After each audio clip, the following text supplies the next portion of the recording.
थलापति विजय जन नायकन जन नेता। देखो, मैंने ट्रेलर को तमिल में भी देखा और हिंदी में भी देखा। 2 मिनट और 52 सेकंड का ट्रेलर है। मेरी बात ध्यान से सुनना और पूरी सुनना। सबसे पहले ट्रेलर की अच्छी बात करेंगे और उसके बाद जो चीज निकल कर आई उसे देखकर मेरा दिमाग घूम गया। भाई, मैं पहले बताता हूं ट्रेलर कैसे लगा। अगर मैं इसको एक इंडिविजुअल फिल्म देखता हूं तो ट्रेलर कट वाज ऑसम।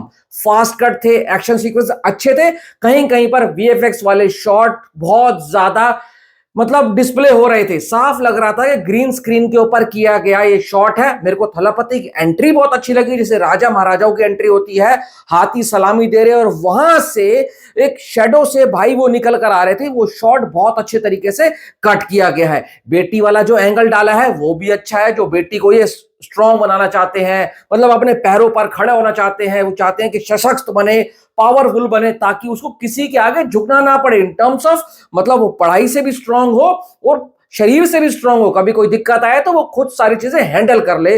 और वही वाला शॉट थोड़ा सा मुझे रेफरेंस देखने को मिला किसमें, भगवंत केसरी के ट्रेलर में। देखो, मैंने भगवंत केसरी का तेलुगु ट्रेलर देखा, मैंने भगवंत केसरी का हिंदी ट्रेलर देखा, और मैं भगवंत केसरी के तेलुगु ट्रेलर पे जाता हूं और उसके बाद वहां पर थलापति के फैंस आए हुए हैं और वहां पर कमेंट में डाल रहे हैं कि भाई यहां पर कौन कौन जननायकन के ट्रेलर के बाद आया है। तो वहां पर सैकड़ों कमेंट आपको कमेंट मिल जाएंगे जहां पर लोग बोल रहे हैं हाँ ये रीमेक है। पर मैं यहां पर ये कहना चाहूंगा, कुछ कुछ शॉट ट्रेलर के बिल्कुल सेम थे और कुछ कुछ शॉट बिल्कुल अलग थे। जैसे वहां भगवंत केसरी का अगर मैं ट्रेलर देखूं ना तो उसमें कहीं पर भी मेरे को उसकी पुलिस वाली इमेज नहीं दिख रही है। पुलिस वाली वर्दी में कहीं पर मुझे वो बाल्या नहीं दिख रहे हैं, पर यहां पर थलापति मेरे को पुलिस वाले वर्दी में दिख रहे हैं। तो ये शॉट अलग है। वो बेटी वाला शॉट बिल्कुल सेम कट किया गया है और एक और एक्शन सीक्वेंस है उसको भी सेम टू फ्रेम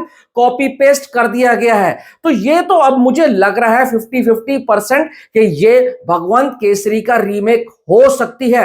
एक इवेंट में एच विनोद जो इसके डायरेक्टर हैं उनसे पूछा भी गया था तो उन्होंने कुछ जवाब नहीं दिया था। उन्होंने ना यस कहा था ना नो कहा था। तो इसका मतलब डाउटफुल जो चीजें थी वो अब जा रही है इसी तरफ कि ये भगवंत केसरी का 50-60% रीमेक है। कहीं उससे कुछ रेफरेंसेस लिए गए मैं मानता हूं, पर ओवरऑल अगर मैं इसको इंडिविजुअल ट्रेलर देखूं तो जैसा मैंने बोला ट्रेलर मुझे अच्छा लगा है और थोड़ा सा अच्छा हो सकता था। देखो, जैसे थलापति की फिल्में देखते हो ना, सिंपल टेम्पलेट होता है, एक जो टेम्पलेट के ऊपर फिल्म बनती होती है, जो पैटर्न है जो तमिल फिल्मों में चलता होता है, खास करके थलापति की फिल्मों में ना वैसा ही टेम्पलेट है। हीरोइज्म बहुत ज्यादा है, गुड और बैड की लड़ाई होने वाली है। तो मतलब वही सब चीजें हैं। एक तरफ मसीहा खड़ा है, एक तरफ बुरे लोग हैं। उस मसीहा को अपने लोगों को भी बचाना है, अपने परिवार को भी बचाना है, देश के लिए सम्मान भी करना है। देश पे मुसीबत आएगी तो भी मसीहा है, परिवार पे मुसीबत आएगी तो भी मसीहा है।